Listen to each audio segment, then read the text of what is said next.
You've learned how to grow your customer base, take control of your money, and build the systems that keep your business running smoothly. Now it's time for the session that brings all of it together, AI for home services.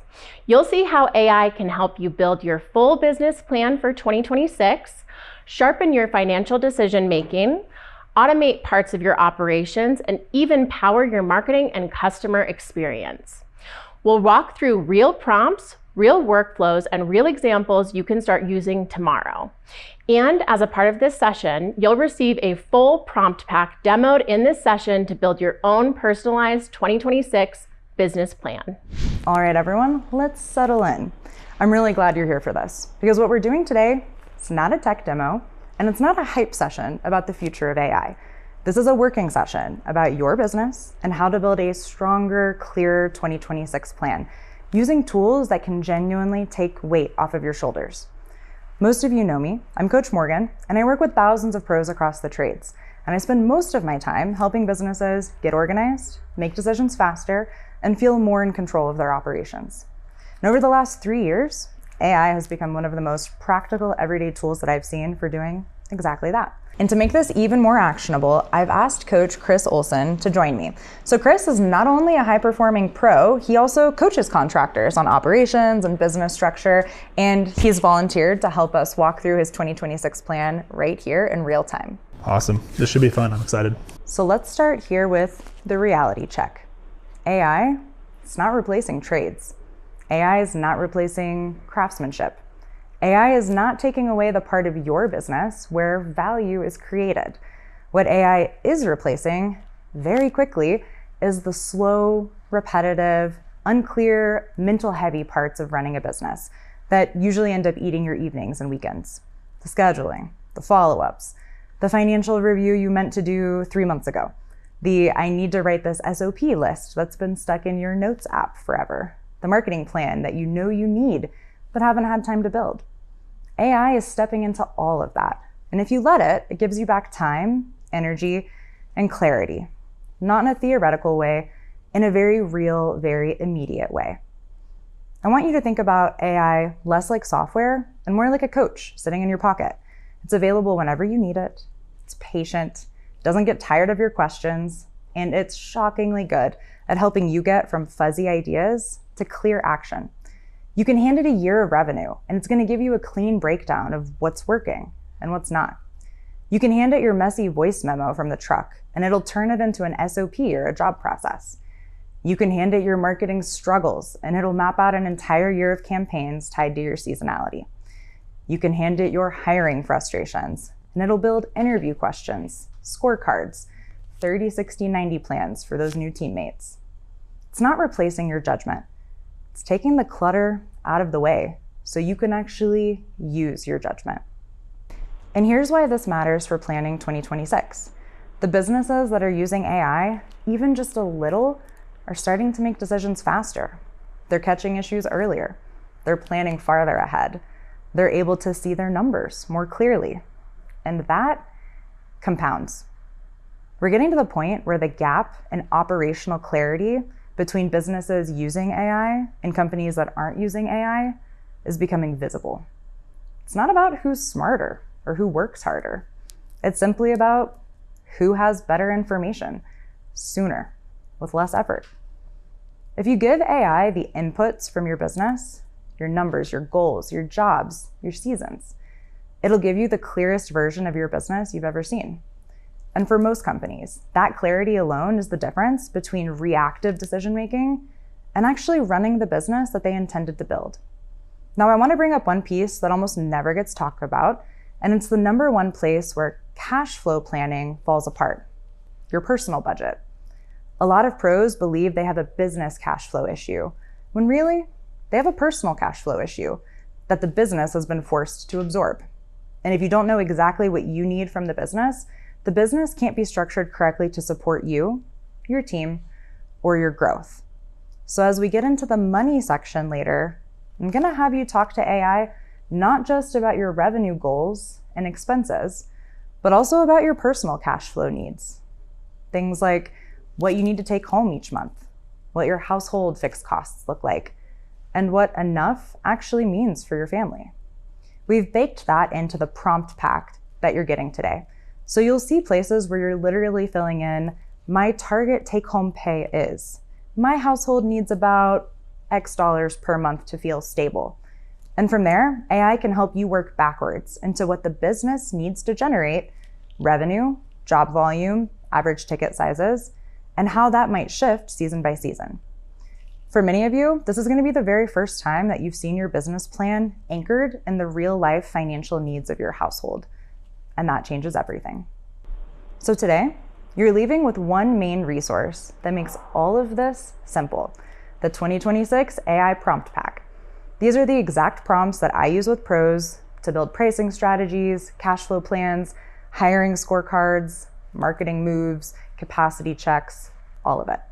They're written in a simple, almost fill-in-the-blank style. So you open it, copy that prompt, paste it into your AI app of choice, add your own details, and you're rolling. No guessing, no starting from scratch, and you'll see those personal cash flow talking points woven right into the money prompts, so you don't forget that piece. So now that you understand why this matters and how the prompt pack is going to support you, let's move into the actual frameworks. We're going to walk through step by step how to use AI to build your 2026 business plan from top to bottom. And I promise, this is going to be a lot simpler than you think. All right, so before we start building the money side of your plan, I want to walk you through how we're actually going to use AI to build your 2026 business plan from scratch. Now you're all getting that resource today with some of my favorite starting prompts, and they're written in a really simple kind of ad-libs style. So if you freeze or you're not sure what to say, you can literally copy it, fill in the blanks, and go. And we're going to come back to those in a minute. But I want to start by showing you something important. You do not need the perfect prompt to begin. You don't even need a detailed one. You just need a starting point and a clear intention. This is something that I see all the time. Pros try so hard to get the prompt perfect that they never even start.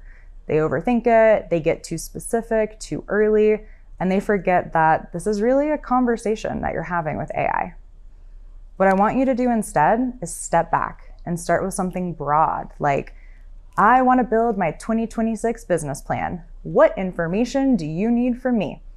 And let AI guide you. Let it ask the questions, let it pull the information out of you. The pressure is not on you to know everything up front. And if you can, use the audio feature. Talk to it like you would talk to a coach or a business partner or someone helping you think through things. Most of you think more clearly out loud than you do trying to type a perfect paragraph. Let it be messy. Let it be human. AI is very, very good at organizing messy thoughts. And Chris, this is where I'm going to tap you for help too.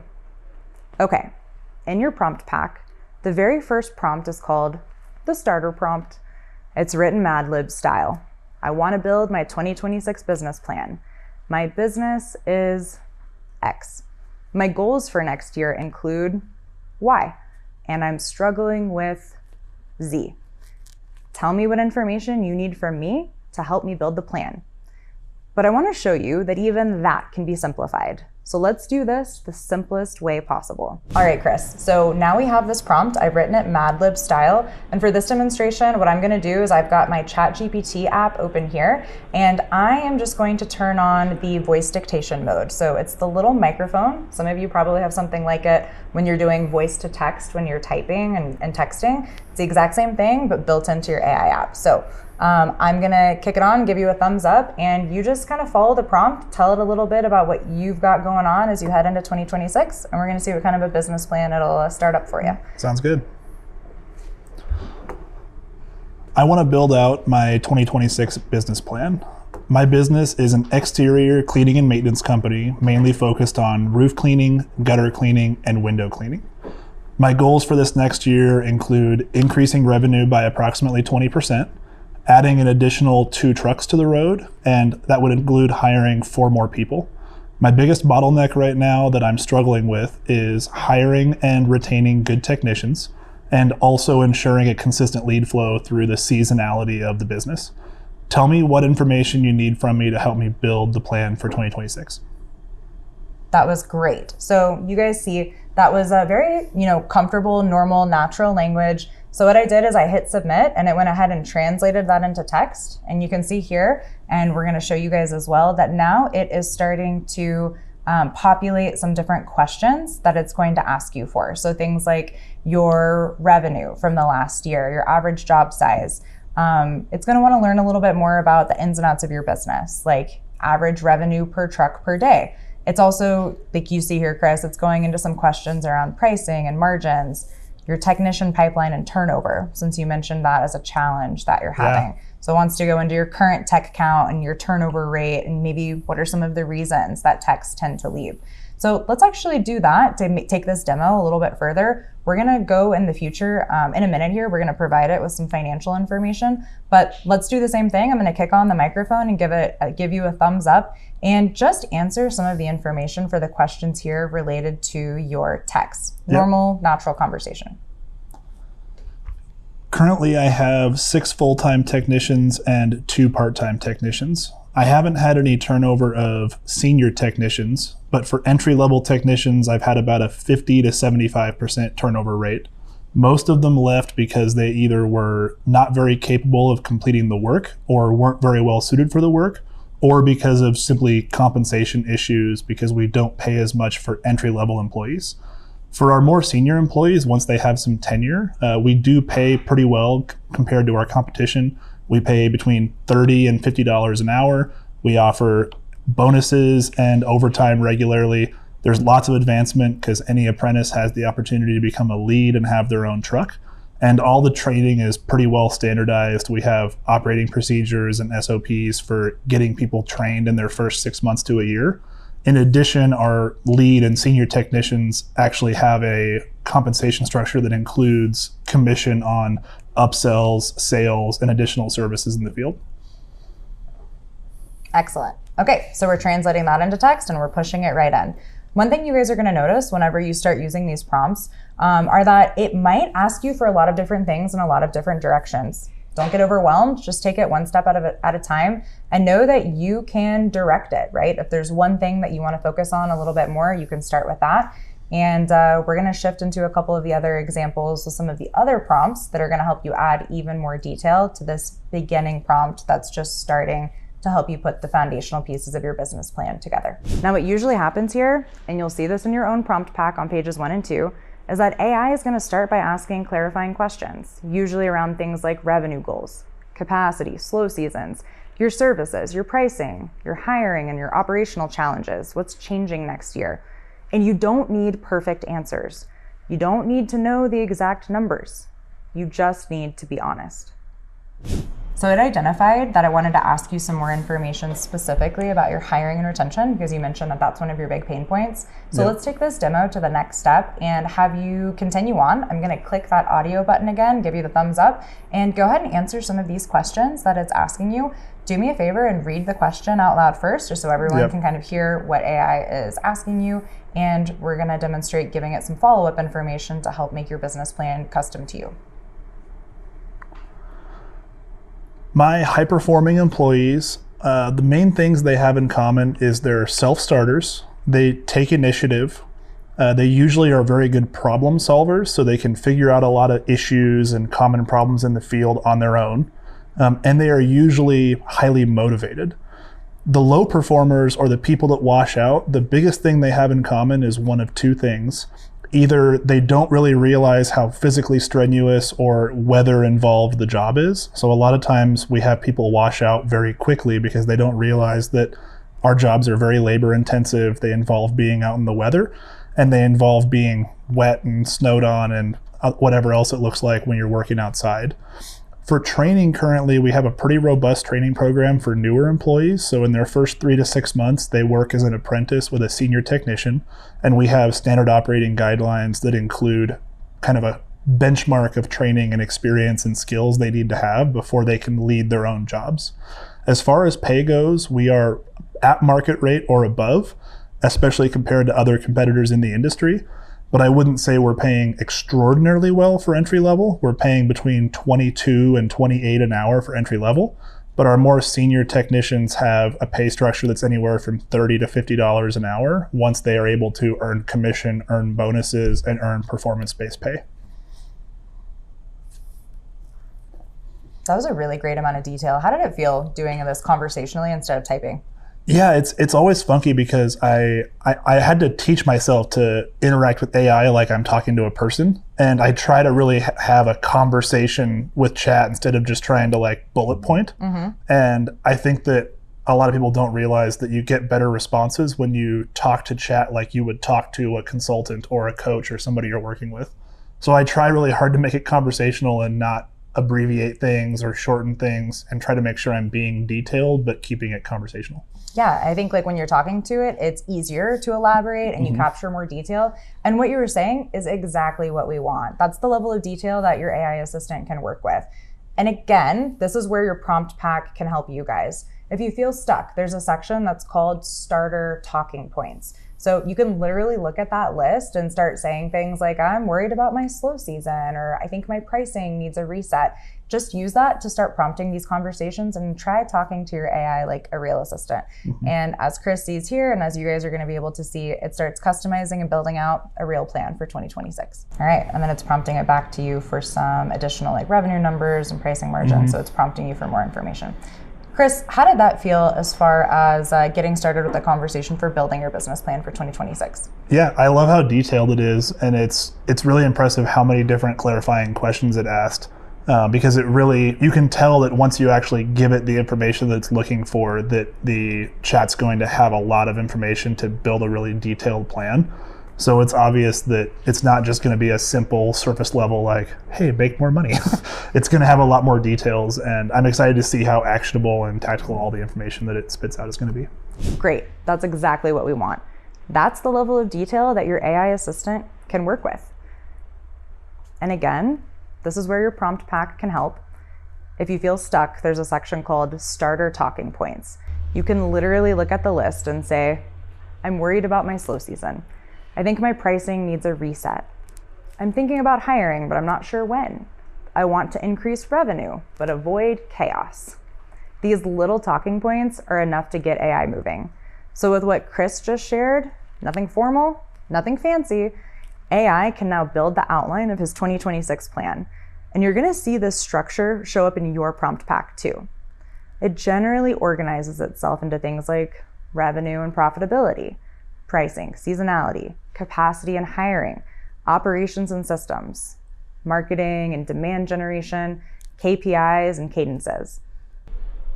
This is exactly the skeleton that we're going to keep building on today. So here's what I want you to remember as we go into the next pillar. Start broad.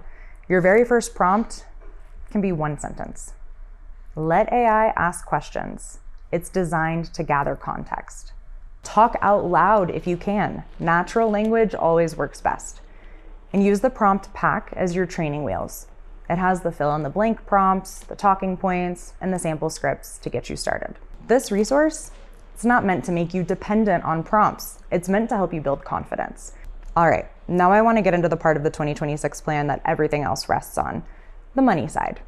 This is the area where AI can give you the most clarity the fastest, but only if you give it real information to work with. So this is where we shift from broad goals and talking points into let me upload my numbers so that you can tell me what's actually happening. Remember what I said earlier, AI is your coach, not your replacement. This is part of the business where that becomes very obvious. AI can only coach you well if it has real visibility. So think of this pillar as inviting AI into the financial side of your business, not to take over, but to help you see what you might be missing. So here's what I recommend that you export before you run this section of the plan. Head to your bookkeeping software, download your profit and loss report, your statement of cash flows, your balance sheet. And if you can, download some of those job level revenue or customer jobs by customer or job costing reports. But this is important. You want to export these as CSV file types, not PDFs, not print view. CSV is a more readable format for AI for larger data sets and numbers. It reads it cleanly, it understands the columns, and it can help track patterns. Whenever possible, You also want to download these reports by month, side by side, across the entire year, not just a year-to-date total, not a single snapshot. Why is that? Because AI needs to see the changes month over month. Your seasonality, your ups and downs, those cash flow dips, the months of high profit and the months of low margin, your lag between invoicing and collection, all of those weird spikes or drops, times when your expenses shoot up, times when your pricing underperforms. AI can only spot patterns if it has those patterns available. And when you give it a monthly profit and loss, a monthly balance sheet, a monthly statement of cash flows, it can see everything that you potentially have been missing. So pull up your prompt pack. You'll see a section titled Financial Inputs Starter Prompt. It looks like this, very simple. I'm uploading my profit and loss, balance sheet, cash flow, and job reports. Please review them and tell me what you see in terms of seasonality, revenue trends, expense spikes, margin changes, and cash flow risk points. Then underneath that, you'll notice a few little Mad Libs style fillers. My slow season tends to be X. My fastest selling service is Y. My target take-home pay is Z. My most profitable work is... These are optional, but they're incredibly helpful. All right, Chris, I want to pull you back in for this part. So I have downloaded some sample data, not Chris's real financial data, but what you guys are going to see is that we've downloaded the P&L by month in the format that I just described, cash flow by month, and a balance sheet by month, all as CSVs. And what we're going to do is upload them into our AI assistant, and we're going to use the prompt that's inside of your prompt pack. So this is the financial oriented prompt that starts with, I'm going to upload some financial reports for you to review. And so what you guys are going to see here is we're going to go ahead and add these photos and files. And we have these 3 different CSVs. One is the profit and loss report, balance sheet, and our cash flow statement. We're going to attach those in, let them fully upload. Chris, I know you get ahead of yourself. And we're going to go ahead and kick that off and let it start to analyze. So what you guys are going to see is that it's going to take its time thinking for a little bit. It's actually a real assistant in that way. It's going to take a little bit of time to look at the information in your CSV files. Quick reminder here, CSVs are much better for most AI platforms. If you have something that's an Excel file type, it's probably best for you to try to convert that. Sometimes it's going to be okay with reading Excel, but it's a little hit or miss. Similar for PDFs. It usually can read PDFs, but for large groups of data, you're going to be better off providing it with that CSV format.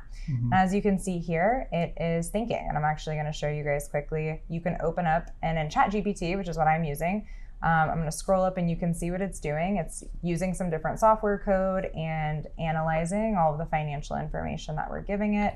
And you can see how it's honing in on specific portions of the revenues, gross profit, looking for trends over time, and thinking about how to present some of the key financials back to you. So we're going to let it go for a minute. Yeah, I do also love that this prompt includes, please explain this to me like I'm a contractor and not an accountant. Because I've made that mistake before of asking chat pretty detailed financial questions, and it spits it out with an explanation that I think it assumes that I'm an accountant, because it'll give me actionable steps, but I don't understand what they mean. So I do love that prompt is in there, because I think that makes it a lot more clear. And for those of us out there that are contractors and not accountants, plain English is great. Totally. It's important to, translation is a big problem, right? Especially when we're talking about financials. So it's a really good call out that we can ask it to make things really approachable. He mentioned a couple of really great follow-on notes. So if you're ever giving it financial information and having it process, if it gives you something that's complicated, or if it gives you too much, it's a really great opportunity to tell it, hey, break it down into the top priority or the thing I should focus on first. Give it to me in simpler, plainer English. Explain it like I'm 5 is one of my personal favorites. Yep. It's just like talking to a real accountant. Like I'm sure a lot of us have been in a meeting with your CPA or your accountant, and you ask them a question and they say, oh, just do this. And you say, what? What does that mean? So it definitely, just like interacting with a real person, sometimes you have to ask chat to explain differently or change the way it's explaining it, or like you said, explain to me like I'm 5. Yeah, but it is endlessly adaptable. It's never going to get tired of you asking questions. And it's one of the things that I think makes it such a great assistant and even kind of an educator, is that it is really, really good at putting things in a bunch of different framing and ways to make it as easy as possible. It's going hard at thinking about this prompt right now too. So just a good call out that AI is getting better. It's thinking a lot more. So it's not uncommon for the financial analysis to take several minutes.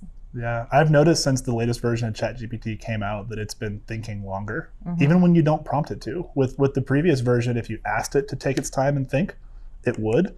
But I feel like with GPT 5.1 and on, it kind of does it without being asked when you ask it a more complex question. Yeah, that's what they kind of call like a router, right? They're trying to get really good at deciding when you need more processing power or less, and it's definitely getting better and better at that over time. Yeah, I felt like a year or two ago I had to ask for it to be more detailed or to think longer or to dive deeper. And I feel like now it can kind of tell when you're asking a more complex question. Yeah, I think you're spot on with that.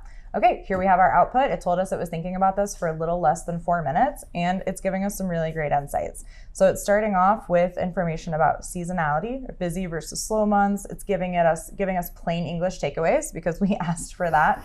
It's saying your year runs like a heartbeat. It's strong in the winter and spring, solid through summer, dips hard in March and September. I don't know what's going on in March and September. Apparently, yeah. Big October rebound, and then treating, it's letting you know, treat March and September as your risky shoulder months that need extra attention. It goes into revenue trends. It's getting really detailed on what it's been seeing, expense spikes and overhead. It's letting you know that, hey, overhead, nothing looks outrageous. It's steady, but it is heavy. And so it, has a couple of good call outs here, talking about some job costing with those plain English takeaways, talks about the changes we see in your gross margin, gets into cash flow, which we'll talk a little bit more about some of the other prompts in our next one around, inputting some of those personal cash needs. And then it breaks it all down into the 3 to 5 things that I dig into next, like aiming for March and September. They're low revenue and they had really bad margins. So, let's dig a little deeper. What job types or customers were you doing during that period? Did you do a bunch of discounted work? Was there warranty work? It's looking for some explanations of what maybe the driving forces were. Maybe it was material spikes. And so we need to monitor more closely for proper estimating, proper materials usage, or even for pricing adjustments. And it's got some really great actionable takeaways on how to try to how to model your best months and carry that forward as a template into some of the others. So a quick overview of this, Chris. I know you haven't had time to read through it in detail, but what do you think about the insights it's giving you so far?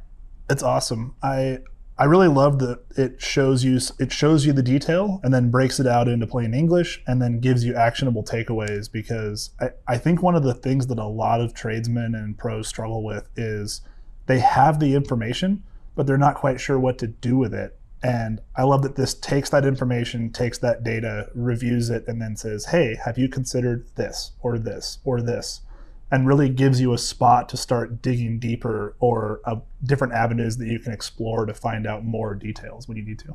Absolutely. And so just a valuable reminder here, guys, that when you want to continue the conversation that your AI assistant's helping you with, you can tell AI these types of things directly, guide it into what you want to find out the most about next, either by typing or turn on that audio function and get used to talking to it. That's exactly the type of output that you can expect when you give AI real data and real personal targets to work from. And this right here is the pattern you'll hear me repeat over and over today. Better inputs are going to create better clarity, which is going to create better decisions. This is not about AI replacing your bookkeeper or your accountant. This is about you finally having the visibility that you need to lead and make better decisions. All right, now that we've built the financial spine of your 2026 plan, we're going to move into the part that keeps your business consistent and predictable. Operations, systems, hiring, and your daily leadership cadence. So now we're going to talk about operations, but I want to be really clear about the angle that we're taking.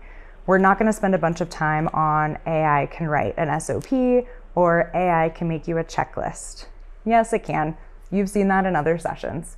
What I want to focus on here is AI as your operations co-pilot, the thing that helps you make better decisions around how much your business can actually handle, when you should really hire or buy that next truck, or how to actually hold people accountable without it turning into a big, uncomfortable mess. It's the same theme as all day. Better inputs, gonna create better clarity, which is gonna create better decisions. We're just aiming that at your capacity and your people. So the first AI for operations superpower is around capacity and a growth sanity check. This is one of the biggest traps that I see. A contractor gets excited about growth, picks a big top-line revenue goal, and then immediately jumps to, we need another crew, we need more trucks, we need to bring on another coordinator in the office. And they do all of that before they've fully utilized the capacity that they already have. So now they've grown payroll, grown overhead, maybe they added some debt while they were at it, and the marketing or sales engine of the business hasn't caught up. That's how businesses get over their skis. Now, bring in AI. This is where AI can act as your sanity checker. In your prompt pack, there's a section called Capacity and Growth Check-in. The idea is simple. You give AI your revenue goal for 2026, your average ticket, how many techs or crews you have, roughly how many jobs they can do per day or per week, and maybe tell it about your slow season if you have one. And then you ask, given this setup, how much revenue can my current team actually produce in 2026 if we're running at a healthy, sustainable utilization? What would need to be true for us to hit X dollars in revenue? And you throw in your revenue goal. And at what point would I truly need to add another crew, truck, or coordinator? Now, AI isn't just a calculator. It's a strategic partner. It will literally say, you can realistically reach so many dollars without adding headcount if you improve your scheduling and your utilization. It'll tell you, you don't need a new crew yet. You need to fix your dispatch or your job mix first. You only need to hire in Q3 if these conditions are met. That one conversation can stop you from years of overhiring and overbuying. The AI for operations superpower number 2 is related to overhead and hiring guardrails. So another pattern that I see all the time. Office staff and overhead bloat. The intentions are good. We're growing, we're busy, we need help in the office. So some people hire too early, or they hire for fuzzy roles like operations helper or office manager, and suddenly they've added a full-time salary, but they still feel just as busy and behind. AI is really good at helping you right-size overhead and get clear on what problem you're actually trying to solve with a hire. In your prompt pack, there's a prompt called, should I really hire this role? So you feed it the role that you're thinking about, what that person would do day to day, how much time those tasks currently take, what you're currently dropping or doing late, and potentially what their salary or benefits range might be, and what your 2026 goals look like. And then you ask, given my goals, my current team, and the financials that we already looked at together, does this hire make sense in 2026? If yes, when? And if not, what should I fix first? And if I do hire, what would be a focused, measurable role description, and have AI design that 30, 60, 90-day plan so that that doesn't become overhead bloat. You're having a structured conversation with a strategic partner. From there, you can have AI help you design a scorecard, decide what good looks like in the role, draft interview questions that test real skills, and build that 30, 60, 90-day plan. So you're not just hoping that this teammate adds value. All of that's templated in the prompt pack so that you're not starting from zero. Our third AI for operations superpower is related to performance and accountability systems.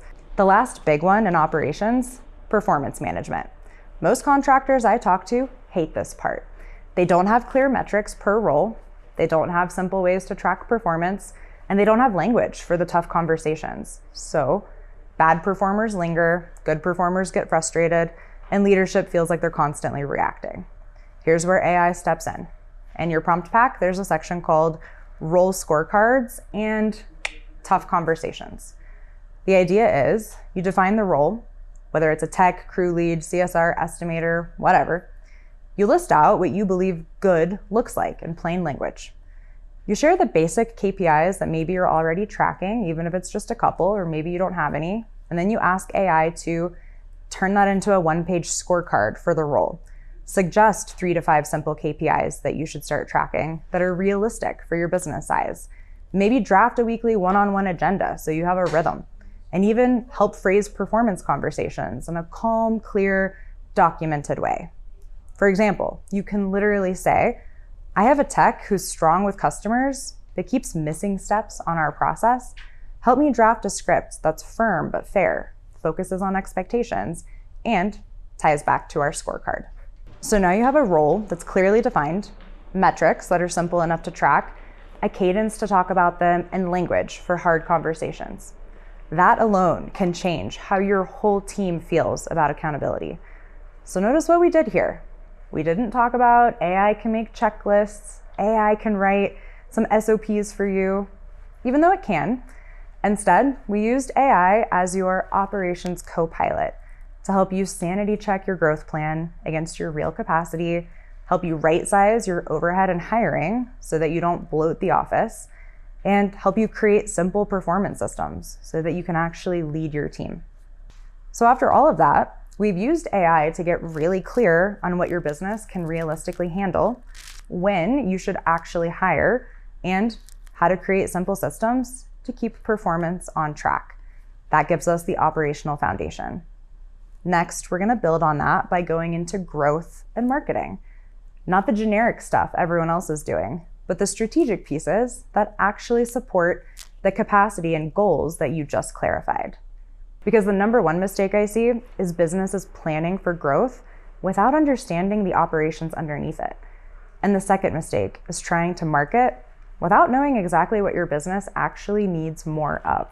So now that you have that clarity, we're gonna move into the marketing side and show you how to use AI as your strategic partner to figure out the smartest next moves for lead generation, referrals, partnerships, and standing out in your local market.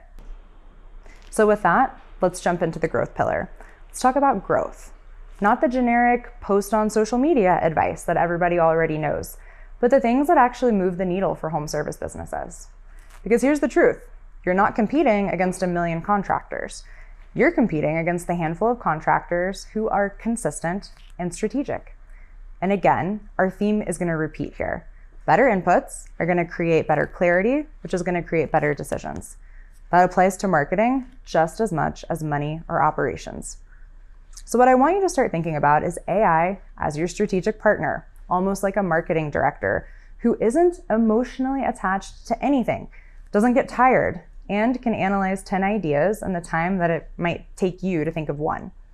When you're staring at a blank social calendar or trying to figure out how to break through in a crowded market, or you've tried everything everyone else is doing and it's not landing, this is where AI steps in to help you figure it out. What matters most? What order to do things in? What's worth doing and what's clutter, and what's actually gonna move the needle for your business. So we're gonna focus on 3 high impact prompts for strategic marketing. Prompt number 1 is identify my best next moves. This replaces overwhelm with clarity. Here's what we've tried for marketing. Here's what's actually worked. Here's what hasn't. Here's our slow season. Here's our ideal customer. What are the 3 to 5 highest impact next steps that we should take to grow in 2026? Prioritize them by the highest ROI and level of effort. This is where AI becomes your strategist. The second prompt is a great one. How do I stand out locally? This attacks the everyone's doing the same posts problem. So you prompt, in my city, the typical marketing looks like X. The competitors that I'm compared to are Y. Customers usually choose based on Z. What would make us stand out in this market? Give me messaging, campaigns, and angles that competitors can't or won't copy. This is where AI steps in and is identifying the white space. And then the third prompt, who are my referral leverage points? This is where 90% of home service growth actually comes from. Here's the zip codes we serve. Here's our service categories. Give me a list of high volume realtors, property managers, HOAs, top insurance agents, home inspectors, local businesses whose customers need us, and create outreach scripts tailored to each one. AI becomes the connector, not just a content generator. These 3 prompts alone can change your entire growth strategy for 2026. These 3 prompts alone can change your entire growth strategy for 2026. In your prompt pack, you're gonna see a section called High Impact Growth Prompts. And these are basically the 3 prompts we just walked through. What should we do next? How do we stand out? Who are our highest leverage partners? I intentionally kept this section short because I want you focusing on the things that actually drive business, not busy work or filler content. Okay, Chris, now we're in our growth pillar and we're focusing on how can we use AI as a strategic marketing partner and really go deeper than the typical like help me build social media posts, which is good for that, but let's think a little bit more strategically. So the prompt that I pulled up here is the prompt in the prompt pack that is focused on structuring and identifying great referral partners and relationships, which are a huge foundational component for successful business growth. So I've got the prompt pasted in here, and we can see a couple of these portions that you're gonna fill in. So I'm just gonna back on out, turn on the audio recording so that you can dictate out. So the first one here is gonna be, it's asking you to tell it your city and state first, and then give it your main neighborhoods and zip codes. Awesome. Seattle, Washington, the greater area around it, as well as Snohomish County. Okay, so, should have plugged that in right here. Let me see. Here we go. I just took it and put it at the bottom, so I'll move that up for you. This part we'll edit out. Main services. Roof cleaning, gutter cleaning, window cleaning, and pressure washing.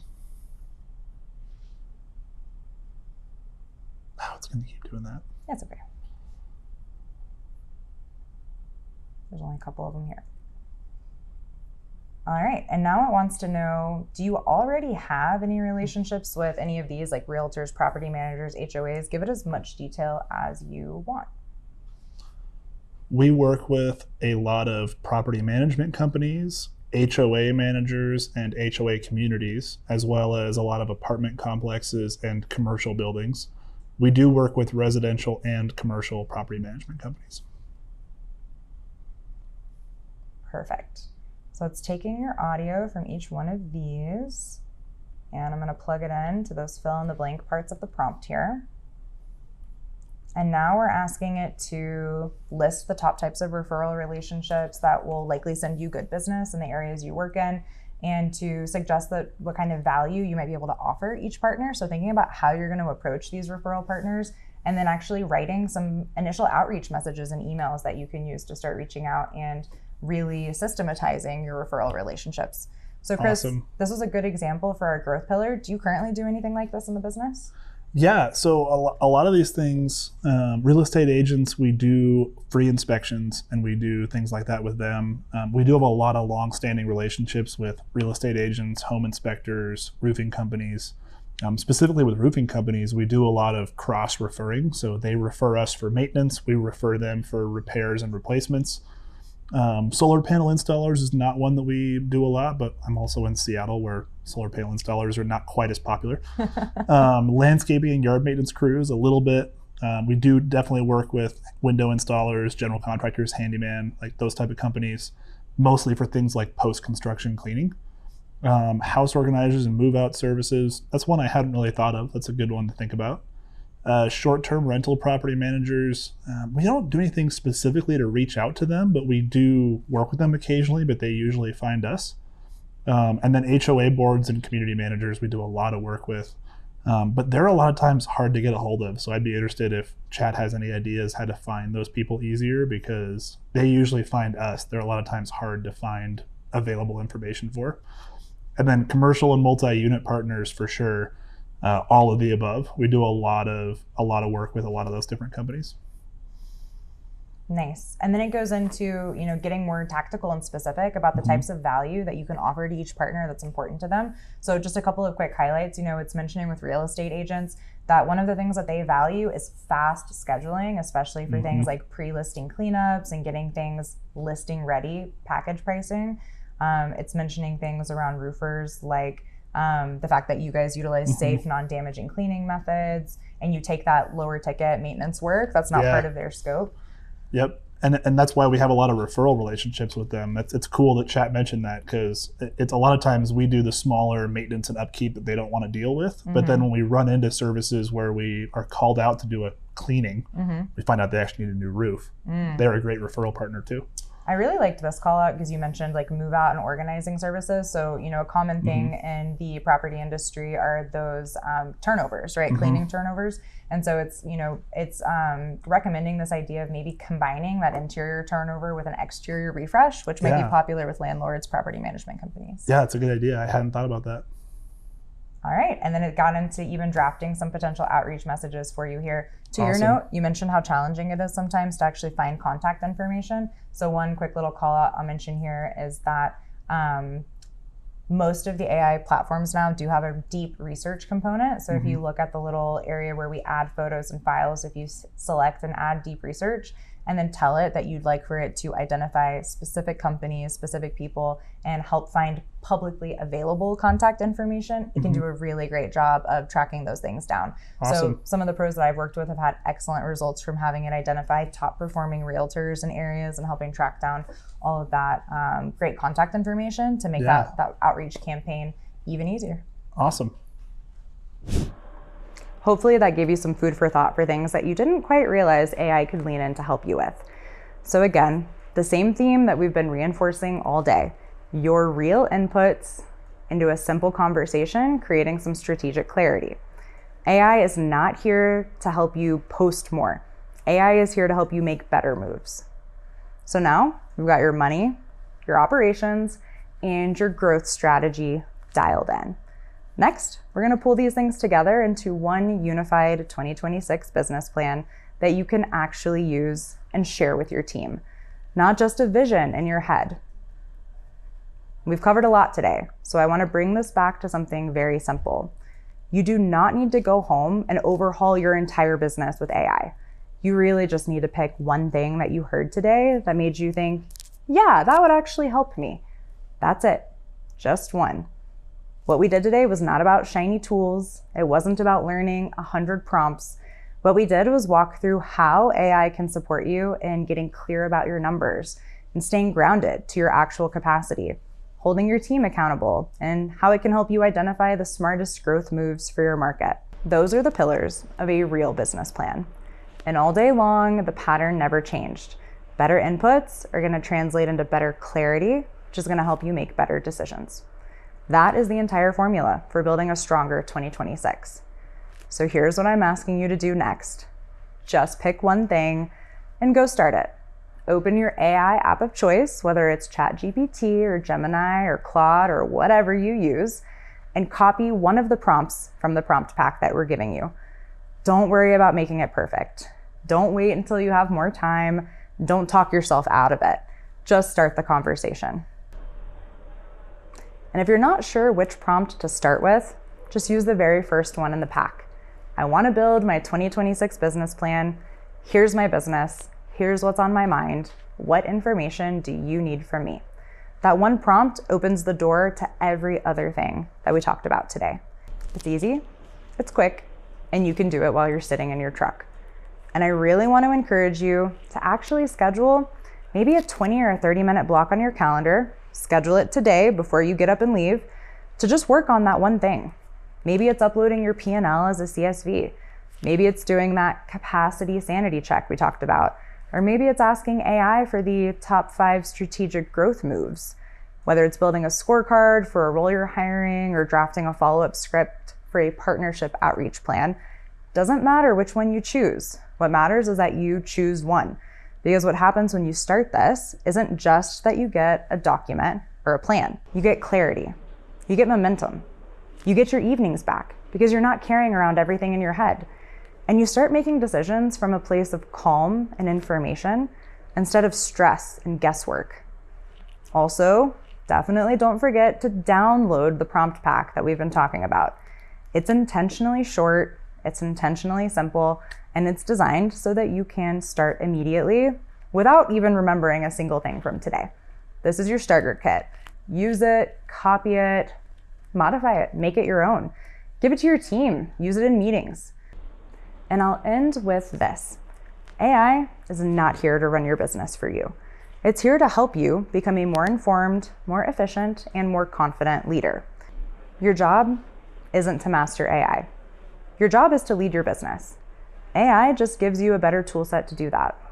And if you take one small step with it today, you're going to feel the difference almost immediately. So all right, go pick your one thing, start there, and let's build a better 2026. That wraps up our deep dive into how AI can help you build a smarter, more strategic business plan for 2026. You've seen how AI can simplify your numbers, sharpen your systems, and open up new opportunities for growth.